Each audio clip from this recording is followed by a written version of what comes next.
So hi guys, so in another video trying to talk about how this we are making this long distance relationship work. So we just wanted to start with why this is even a long distance relationship, and start. I'll say about myself and then she'll say about herself. And I'm a medical student. Previously I was an engineer. Now I'm studying veterinary medicine in Poland. I'm in my third year medical school. So I'm a full time. I reside in Poland and I study and I work part time as a programmer. So that's myself. Remotely I work, so I always stay in Poland. So yourself? Mm-hmm. Yeah, so I work in Germany as a UX UI designer. Yeah, and before that I studied art, and I moved to Germany for my job basically. So that's that's how we are managing. So if we wanted to visit each other in either in his city or where I live in Germany, it would take us, yeah, we'd have to have a lot of changes, like a lot of changes of trains and stuff.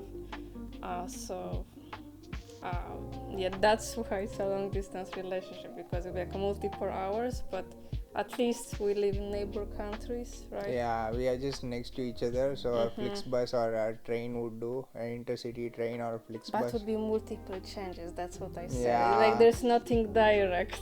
yeah, sadly, yeah. There's Be no like 10 airports. hours or something Yeah. for journey. So, what are some of the challenges you guys have faced maintaining long distance relationship, and how have you overcome them? So the thing is, I work in the evening. I work as a software engineer, working for a US company, and then in the daytime I do my medical school stuff. So though I'm always studying or working on something, so it's always very tiring to manage all of these things together. And also, I have my beautiful girlfriend, so it's really hard to maintain all of those things. So that's one of those big pain points of being in a long distance relationship and having a tight schedule. So so that is a big challenge, I would say. Do you want to say any other challenge from your side? It feels like I'm always busy or held up in something, either in classes or in meetings or in programming or studying. So she might get frustrated at times, I guess. I want her to talk about it more than me. Yeah, that's true. I was also thinking about the same thing actually. That it's mostly about this, like when you're like, like he's studying medicine, so of course, like compared to the times when I was studying, he's much more busy. Because in art studies, you mostly study at the end, or you make those art projects, right? And you study more towards the end of semester. But apart from that, it's quite chill. But in his case, he has exams like every week almost, especially Yeah, this year. that's medical school for you guys. Yeah. It's like you fail in one, you probably cannot write the final. Because you cannot write the final, you won't go to next year. So that's why medical students live a sad life, at least when they are studying. You just start studying all the time. Even now, during our Christmas holidays, I came to meet her. I am thinking about my exams in January or the next first week of January or something. It's always in my mind. So yeah. I think what is kind of also helping us is because we're also kind of at the age that we are a bit more mature. Setting that also makes a bit easier. That yeah, because I was also not that. Maybe it would have been also a bit worse or different if like I was like a person who like didn't have like work experience or something, but because I also am like a busy professional, right? Like because I also have my job, so I know that especially like when I'm in Germany, when I'm not in Poland, when I'm not with my parents, then because in Germany I live alone, so I have also a lot of responsibilities on my head after working, of course, doing some grocery shopping, cooking, cleaning. This also takes time, so that's why then you also realize that that if you are not like all the time free, if you also keep yourself busy, if you also focus on some other things, even if you just talk in the evening time mostly, you of course you miss each other, but then it's okay. Yeah. So Mm-hmm. can you describe the strategies or methods you guys have used to keep the relationship strong despite the distance? So that's an interesting question. So one thing I remember she was telling me was like we should spend at least an hour together every day, at least after work or at night. Maybe we can have a call, short call, and every couple of hours texting each other, at least just keeping each other updated. Yeah. I just didn't have to be like I'm talking to her about something. It can just be like I just finished my labs, now I'm going to my lecture, I am finishing my lectures, I'm going to my work session, work meeting or something. So I just keep her updated. That kind of keeps us feel like we are talking to each other, communicating, and also keeps us much closer because we update each other on our work, professional, other things, the problems that happened during the day, the tests, the exams that was harder, which I managed to pass or fail, or the meetings, how did the meetings go, was the programming projects working well or not. So all those things I personally talk to her. And in difficult times when there's continuous exams or really hard work, I'll just text her that I cannot talk today, but I'll just keep texting her every few minutes or so between hours, so that she can understand my situation. For the most part, she understands me very well. She kind of is like totally chill in those things, so she understands my busy schedule at times. So it's working so far really well actually. So I let her say more about how she feels about this. Yes, so I think this is the most important thing, like basically to keep updating each other, that is, like to not disappear for multiple hours without saying anything. At least let your loved one know, like if you're going to be busy for multiple hours or not. Like don't just disappear without a word for a long time.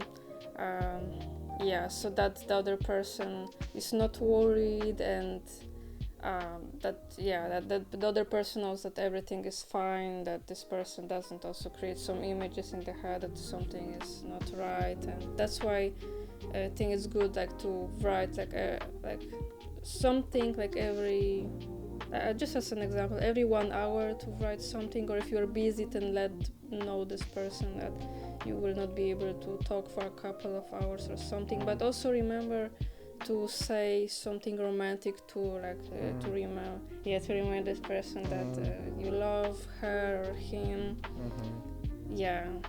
That's the advice, I think. Okay. Have there been moments when the distance felt particularly difficult, and if so, how did you navigate those tough times? So that's like a very good question, I think, very practical question. Sometimes it feels very difficult because, let's say, holiday times, I wish I was with her all the time, but mostly I have freaking exams the next week, so I just couldn't. And also times when any one of us feels low, or sad for some reason. For example, it really breaks my heart when she is like sad and sometimes she cries to me or something in the call. So I really wish I was there with her in person, to give her some hugs and console her and just be with her. That's something I kind of miss, or it's particularly difficult in a long distance relationship. Yes, sir. Yeah, and it also like feels difficult, for example, like when you cannot come, or if something doesn't work out that you were planning to, let's say, meet after quite a long time, and then it doesn't work out for some reason because just something happens. Like for example, he would have like a new exam coming that he was not aware of before, because he doesn't always know when the exams will happen. Or if I would have a situation that I would get sick, for example, or something, and then we have to cancel our meeting. Like, this would be also, like, I would say, another example. But because we are very understanding, like, that's also why I kind of say that we are also in the right age, that yeah, we are yeah, understanding each other. understanding. Yeah. Okay. So, how do you handle differences in time zones, schedules, and other logistical challenges in your relationship? So, one thing is we both are in the Central European time zone, neighboring countries, so time zone wise we are in the same time zone, so that's fine. We mostly text each other in the morning when each of us wake up, which is pretty much the same time, I guess. And then after the texting, if we have time, if I'm gonna be at home and studying or something, I'll call her. Mostly I will be leaving to the classes, so I just text her and then leave and then keep her updated, as I said before. And then we have a call maybe in the evening time or the night time or both times based on the schedule. So in that way we kind of manage it, I guess. So is there anything else? No, the only time that we had the time zone differences was when he went to India for like 1 month. So that time it was like a bit more difficult. It felt a bit more difficult because he would be going to sleep much more early compared to me, and of course when he would be visiting his family and all, he would be more busy. Yeah. So that time it was like a bit more difficult, like, to find time to talk. But at least like in the middle of the day we would find some time to have calls. Also, especially if I would be on home office, then also we could have like a couple of minutes for a call. It's then also a bit easier if we cannot spend that much time in the evening. So that's also another thing. But yeah, about like any logistical challenges. Yeah, maybe we can say like us but planning to live together. Like this is a kind of a logistic challenge that we're trying to figure out. Yeah, because more to come in the future. As the thing is, it's really hard to find a remote job for her with a good pay. Yeah, I mean these days, because in general in IT it's easy to find remote jobs and stuff, but nowadays in Europe it's kind of shifting towards coming back to office. Like whenever I see those offers, it's written like what kind of the work is it? Is it on site or remote? It's most of the time written hybrid, so at least you have to be in the office from time to time. So this is like the challenging part, like to find a nice job in Wrocław, right, or somewhere nearby, or where I wouldn't have to be in the office that frequently, so that we could move in together. That is like the challenge, kind of. Yeah. And what advice would you give to individuals who are considering or currently in a long distance relationship? Again, keep updating each other. Just repeat again, it's very important. Keep the other side always updated to kind of what you don't have to write exactly what you're doing, like hey, now I'm going out, then I will be exactly back at this time, and now I will be doing this and that. You don't have to, to say every single detail of what you're doing, but just in general, like any bigger things that you're going to do in the day. I think it's good to say. And and also one low key thing is like to tell how you feel about the day. That really helps, talking about how you feel mentally about stuff. Okay, this week is like a really difficult business meeting. I think it'll be very stressful for me or something. Then this week is like a hardest exam or something. So I just telling those things kind of makes you closer than you think.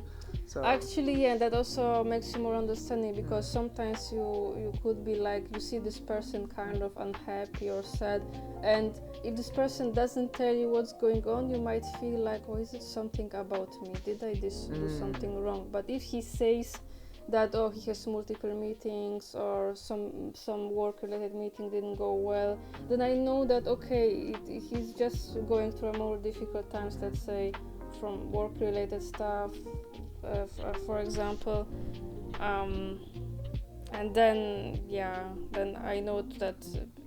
And one other thing, advice I personally would give is to do a call, maybe a video call if possible, rather than texting, because you cannot convey all the emotions all the time. We are sometimes get mad at each other for stuff that we did not intend to say, but it came up in a wrong way when you texted without much of an emotion. So that's something I would highly recommend you guys do. Do a video call as much as possible. Maybe not a long call, just like for a few minutes. That will be more than enough. Just the event of just talking to each other makes you guys feel like everything is going as planned, I guess. I think another from experience you can say is that while texting, sometimes I would say something in a bit joking way, but he would not be sure when I am a bit angry, writing some joking, like more like if it's a joke or if it's something else. Seriously wrong or something. Yeah, is she mocking me or is she mad at me or something? I don't know. So that's something. That's when talking helps. Video calling or something helps, I guess. So exactly. That's something I guess we are learning throughout this 1 year of being in a relationship. And also I think we have a long road to go. We will learn a lot from each other as well. So we'll keep you guys posted. Yeah, exactly. Yeah. So we'll wrap up. Yeah. See you guys. See you.